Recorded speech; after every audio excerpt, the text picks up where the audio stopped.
Hey aspirants, welcome back to my YouTube channel realistic way. पिछली video में हमने बात करी थी आईडीबीआई जैम से रिलेटेड कि किसको फिल करना चाहिए, किसको नहीं करना चाहिए। इस वीडियो में हम बात करने वाले हैं आरआरबी पीओ के मेरे इंटरव्यू एक्सपीरियंस के बारे में। ठीक है, क्योंकि बहुत टाइम हो जाएगा तो मैं सही से बता नहीं पाऊंगी कि कैसा एक्सपीरियंस था, इसीलिए आज इस वीडियो में हम पूरी बात करते हैं how I got 80 marks in the interview. मेरा इंटरव्यू काफी अच्छा हुआ था, तो स्टार्टिंग से लेकर एंडिंग तक मैं आपको एक स्टोरी टाइप सुनाऊंगी कि क्या हुआ था, कैसे क्वेश्चंस पूछे गए मुझसे, क्या मैंने जवाब दिए, सब कुछ बताऊंगी। ठीक है, तो मेरा इंटरव्यू जो था वो 29 जनवरी को, जो सेकंड शिफ्ट होती है दोपहर वाली, उस शिफ्ट में था और मेरा नंबर जो था वो था 3rd, पैनल नंबर 7 था मेरा, जोधपुर मेरा इंटरव्यू था। ठीक है, तो आज हम बात करते हैं सारे एक्सपीरियंस के बारे में शुरू से। तो सबसे पहले हम गए, हमें बताया गया कि आप यहाँ बैठिए, डॉक्यूमेंट वेरीफाई हुए हमारे, और उसके बाद में डॉक्यूमेंट वेरीफाई होकर मुझे पता लगा कि मेरा 3rd नंबर है इंटरव्यू का। तो फिर हम बैठे थे, मेरा नंबर आ गया, हम ऊपर गए और उसके बाद में जल्दी जल्दी नंबर आ गया, मतलब पता भी नहीं चला, क्योंकि 3rd नंबर आने में टाइम नहीं लगता इतना, 5-5 10-10 मिनट के इंटरव्यू होते हैं सबके। तो जब मेरा इंटरव्यू आया, मैं अंदर गई, बेल रिंग हुई और सबसे पहले क्या हुआ कि डॉक्यूमेंट वेरीफाई मेरे हो चुके थे। उसके बाद में मैं अंदर गई तो मेरे को बोला कि आपके डॉक्यूमेंट्स वेरीफाई हो गए। मैंने बोला यस सर, मतलब मैंने जो भी गुड आफ्टरनून विश किया सभी को, मैम को अलग से किया, सर को अलग से किया, सबको। और फिर उन्होंने, मैम ने मुझे बोला कि बैठिए, मैं बैठी, मैंने थैंक यू बोला। और उसके बाद में फिर सर ने मुझे बोला कि आपके डॉक्यूमेंट्स वेरीफाई हो गए। मैंने बोला यस सर। बोले कि शो क्यों नहीं हो रहा। मैंने बोला कि सॉरी सर, मेरे को नहीं पता, मैंने वेरीफाई करवा लिए हैं। फिर उन्होंने वो रिंग बजाई, बाहर से सर आए, उनको बोला कि डॉक्यूमेंट इनके वेरीफाई हो गए। उन्होंने बोला यस सर। बोले शो ही नहीं कर रहा। फिर उन्होंने मतलब थोड़े टाइम तक लैपटॉप में ही लगे रहे वो, इतने में फिर लैपटॉप में एक सर लगे हुए थे, तो दूसरे पैनल मेंबर जो थे सर, उन्होंने मुझसे पूछा कि चलो स्टार्ट करो। तो मेरे को लगा इंट्रोडक्शन बोल रहे हैं, तो उन्होंने खुद से बोला कि चलो शुरू करो, अपना क्वालिफिकेशंस बताओ, मतलब क्या क्या आपने किया है वो बताओ। तो फिर वो हिंदी में ही पूछा उन्होंने मुझसे, तो मैंने भी हिंदी में रिप्लाई किया। अगर इंग्लिश में पूछते तो मैं इंग्लिश में बोलती। तो फिर मैंने बोला कि सर मैंने ग्रेजुएशन करी है, बीएससी मैंने करी है राजस्थान यूनिवर्सिटी से।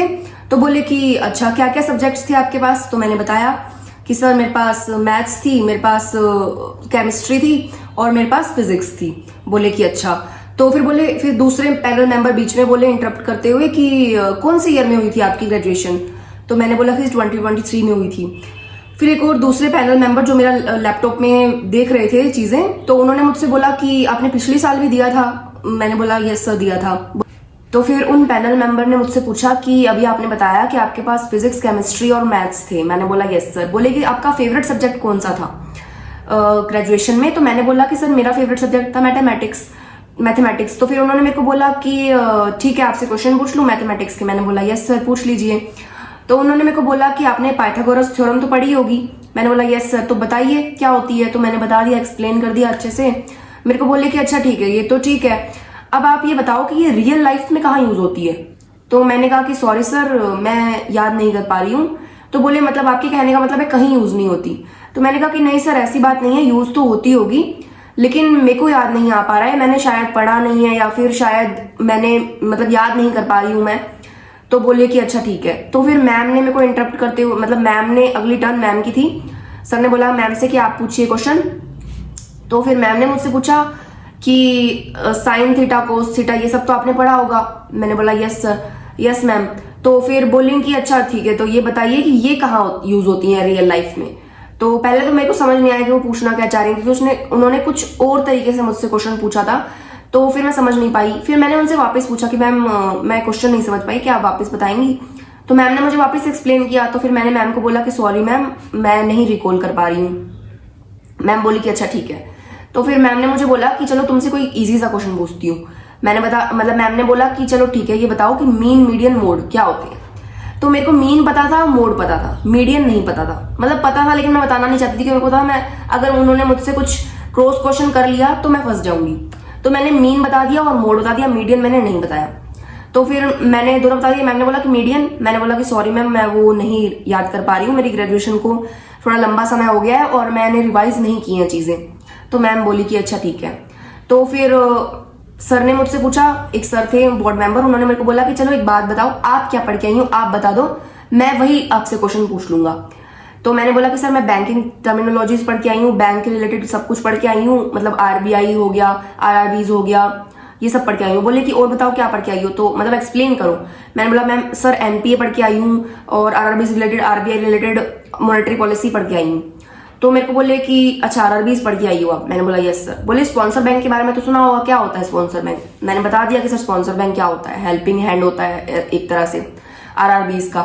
तो फिर बोले कि ठीक है राजस्थान का कौन है स्पॉन्सर बैंक, तो मैंने कहा कि सर एसबीआई। तो बोले सबका एसबीआई होता है। तो मैंने बोला कि नहीं सर, पब्लिक सेक्टर बैंक्स में से कोई भी बैंक हो सकता है आरआरबीज का स्पॉन्सर बैंक, जरूरी नहीं है एसबीआई ही हो। तो बोले कि अच्छा सेम भी हो सकता है। मैंने बोला यस सर, काफी बैंक्स का सेम भी होता है। तो बोले यूपी का कौन है स्पॉन्सर बैंक, तो मैंने बोला कि सॉरी सर मैं नहीं पढ़ के आई हूँ ये। बोले कि अच्छा ठीक है। तो फिर सर मुझे बोले, दूसरे सर थे हाँ, तो उन्होंने मुझसे बोला कि एनपीए तो आप पढ़ के आई हैं। मैंने बोला यस सर। बोले कि एनपीए कितने टाइप का होता है, तो मैंने बताया सर एनपीए 3 टाइप का होता है। तो बोले एक्सप्लेन करो। मैंने बोला कि ठीक है सर, सब स्टैंडर्ड एसेट और सेकंड मुझे नाम याद नहीं आ रहा था, तो मैंने उनको बोला कि सर सेकंड मुझे नाम याद नहीं आ रहा लेकिन मुझे एक्सप्लेन कर सकती हूँ मैं। बोले कि करो एक्सप्लेन। तो मैंने एक्सप्लेन किया कि सर 1 ईयर से ज्यादा जो एनपीए हो जाते हैं वो सेकंड नंबर पे आते हैं। तो बोले कि डाउटफुल एसेट। मैंने बोला यस सर डाउटफुल एसेट। तो फिर मैंने थर्ड बताया लॉस एसेट। बोले कि क्या होता है लॉस एसेट, तो मैंने बताया कि सर लॉस एसेट वो एसेट होते हैं जो कि बैंक को ऐसा लगता है कि रिकवर नहीं हो पाएंगे।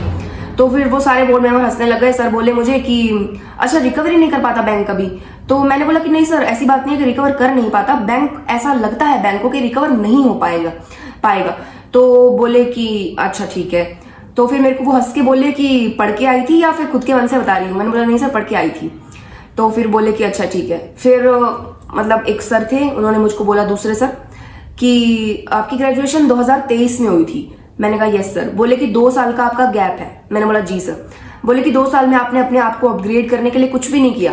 तो मैंने बोला नहीं सर ऐसी बात नहीं है, मैंने डिग्रीज नहीं करी लेकिन वैसे मैंने बहुत सारी चीजें सीखी हैं। बोले क्या सीखा है, तो मैंने बोला कि सर मैंने स्टिचिंग सीखी है जो कि मुझे आती है, और मैं जर्नलिंग करती हूँ और मेरे को लिखना बहुत पसंद है, जैसे मैं पोइट्रीज लिखती हूँ या छोटी छोटी चीजों की ऑब्जर्वेशन पे चीजें लिखती हूँ। तो फिर वो दूसरे सर मुझे बोलते कि खुद से लिखती हो। मैंने बोला यस सर। तो बोले कि आपने कुछ लिखा होगा, सुना सकती हो। मैंने बोला जी सर। तो बोले कि सुनाओ फिर अपनी कोई पोइट्री। तो फिर मैंने बोला कि सर मैं हिंदी में लिखती हूँ। बोले हाँ हाँ कोई दिक्कत नहीं है, सुनाओ। तो फिर मैंने बोला कि ठीक है सर। तो मैंने बोला कि सर मैंने एक ये पोइट्री जो मैं सुना रही हूँ ये मेरी कन्वर्सेशन है भगवान के साथ में, जो कि मैंने थोड़े टाइम पहले लिखी थी। तो बोले अच्छा सुनाओ। तो मैंने सुनाया उनको। चलो आपको भी सुना देती हूँ, मैंने ऐसे अपलोड करी हुई है पर ठीक है एक बार वापस सुना देती हूँ। तो पोइट्री थी कि मुसीबत एक पार कराने को नजारे 1000 दिखाता है, मुसीबत एक पार कराने को नजारे 1000 दिखाता है, मेरी नाव खोखली हो रही है कहते हैं तू नैया पार लगाता है, जो मैं ठहरूं कश्ती लेकर जरा भी, जो मैं ठहरूं कश्ती लेकर जरा भी उसका भी एक अलग दृश्य बनाता है, जो मैं सोचूं खुदा ये बताना चाहता है उसी ही वक्त पूरा मंच बदल नई तस्वीरें दिखाता है। तो फिर मैंने ये सुनाया। मैम ने मुझसे पूछा कि तुमने खुद लिखी है, तो मैंने बोला यस मैम। तो फिर उन्होंने मुझे अप्रिशिएट किया कि बहुत अच्छा लिखा है, बहुत ही सुंदर लिखी है। तो फिर सर ने मुझे बोला कि आपने ये भगवान को डेडिकेट करी है। मैंने बोला जी सर। बोले कि कौन से भगवान को डेडिकेट करी है, तो मैंने बोला कि सर कोई भी भगवान ले सकते हैं, ऐसा कोई पर्टिकुलर भगवान को नहीं लिखी मैंने। तो फिर बोले कि नहीं बहुत सारे भगवान होते हैं, बुद्धिस्ट के अलग होते हैं, जैनिज्म के अलग होते हैं, सिखिज्म में अलग होते हैं, तो किसको। मैंने बोला सर हिंदुइज्म में ही। तो फिर वो बोलते फिर भी कोई पर्टिकुलर भगवान होगा। मैम बोलेंगी कोई पर्टिकुलर भगवान होगा जिनको तुम मानती होगी। तो मैंने बोला यस मैम, मैं मानती हूँ कृष्ण जी को। तो फिर वो बोले कि अच्छा कृष्ण जी को मानती हो आप। मैंने बोला जी मैम। तो बोले कि कृष्ण जी के बहुत सारे नाम हैं, जैसे कि बहुत सारे अलग अलग नामों से पुकारा जाता है कृष्ण जी को। मैंने बोला जी मैम। बोली कि रण छोड़ एक नाम है कृष्ण जी का, वो क्यों कहा जाता था उन्हें। अब मैं एकदम ब्लैंक हो गई क्योंकि मुझे याद नहीं आ रही थी ये कहानी कि क्यों कहा जाता था। तो मैंने मैम को बोला कि सॉरी मैम मुझे याद नहीं आ पा रहा है। तो मैम बोली कि फिर भी कुछ तो याद होगा।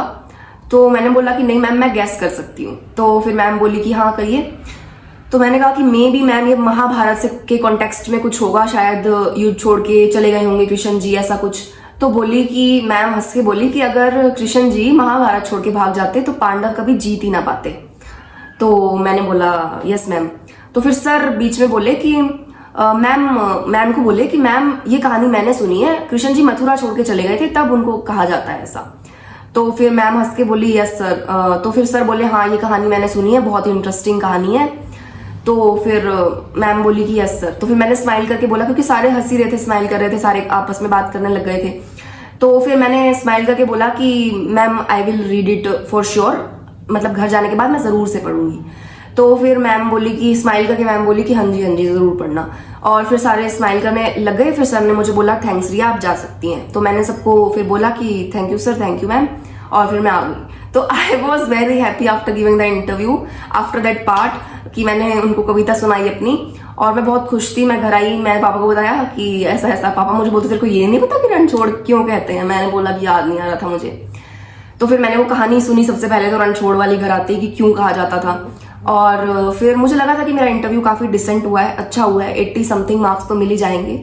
और जब रिजल्ट आया तो 80 मार्क्स थे, तो आई वॉज सेटिस्फाइड कि हाँ ठीक है। बाकी 20 मार्क्स नहीं कट गए होंगे, आंसर्स नहीं दिए कुछ भी। तो एक चीज मैं बतानी भूल गई थी कि जिन सर ने मुझसे क्वेश्चन पूछा था ना कि एनपीए वाला जो क्वेश्चन था, उन सर ने मुझसे ये क्वेश्चन पूछने के बाद में बोला कि आपने कभी पीसीएस वगैरह के एग्जाम नहीं दिए, मतलब आरएएस वगैरह नहीं दिया? तो मैंने बोला कि नहीं सर। तो बोले कि क्यों नहीं दिया? आपकी एकेडमिक्स काफी अच्छी है, मार्क्स वगैरह देख के उन्होंने बोला लैपटॉप में कि आपकी एकेडमिक्स काफी अच्छी है और आपकी पर्सनैलिटी भी काफी अच्छी है, तो आपको देना चाहिए था।